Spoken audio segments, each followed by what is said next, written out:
Hello, I'm Brent Wilsey. With me is Chase Wilsey. We're from Wilsey Asset Management, and welcome to today's edition of the Smart Investing Daily Briefing. Well, today we're talking about the consumer balance sheet because right now, political season has started. You hear, oh, the economy's bad, this is going to happen from both parties. They got all these terrible things to say. So I thought, let's look at what the really consumer balance sheet looks like.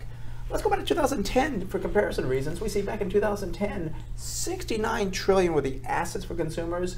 2016 first quarter, $101 trillion. That's almost a $40 trillion increase. But people say, oh, but loans are terrible. Everybody's borrowing, student loans, how terrible they are. Well, let's look at liabilities. 2010, 14 trillion. Fast forward 2016, what's this? Only 14.5 trillion, only $500 billion more in liabilities. That's amazing. And also everyone says, oh my gosh, but you know, it's not as good as 2007. Well, get this, back in 2007, the third quarter, total assets were 82 trillion. 82 trillion, 101 trillion. I think 101 trillion is a little bit higher. Yes. But also, we always like to talk about the equity on the balance sheet for companies. But for a consumer, it's what's called net worth. And that's taken by taking the assets minus the liabilities. As you can see in 2010, net worth for the consumers was 55 trillion. That is now elevated to $87 trillion. So things are looking very good for the average consumer, the overall consumer in the United States. And also, we always talk about debt to equity, such an important thing. For this, we looked at liabilities to net worth. That's very similar to debt to equity for the businesses. And you can see here in 2010, it was 25%. That's a little high.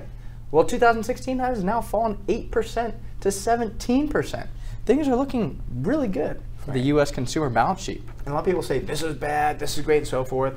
We give you numbers to back it up so you can talk at the party and say, no, things aren't bad because Brent and Chase say this. That's where we give this information to back it up with. So, all right, the company for today is LendingClub, and LendingClub had some problems here, it looks like. 52-week high was $19.48, a low $3.44, but now $3.98 right now. Let's look what's going on in this company. Well, first off, a recent series of problems. You hate to have 60 Minutes come in your office or the Justice Department came into their office. Not a good thing. Also to the founder and CEO, he said, I'm leaving. Why? Well, he got internal probe. Not a good thing there either.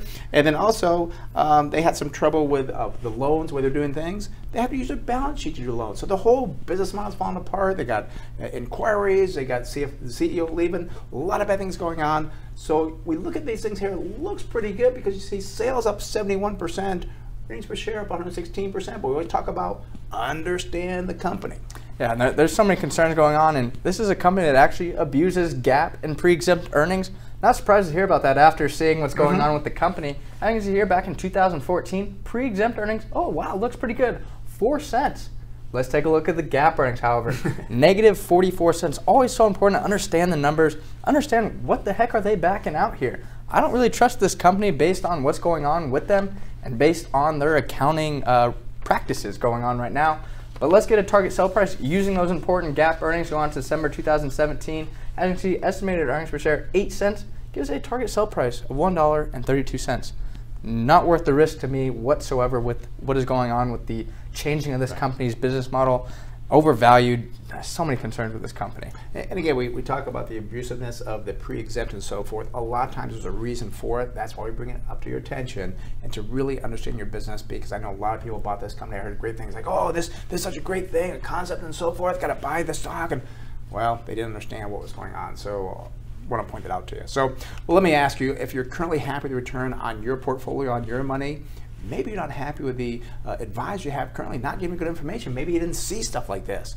Well, maybe that's why you should give us a call here at Wilsey Asset Management. We've been managing money successfully for over 30 years. Hey, you want to give us a call, phone number here, 858-546-4306, or you can contact us at our website, smartinvesting2000.com.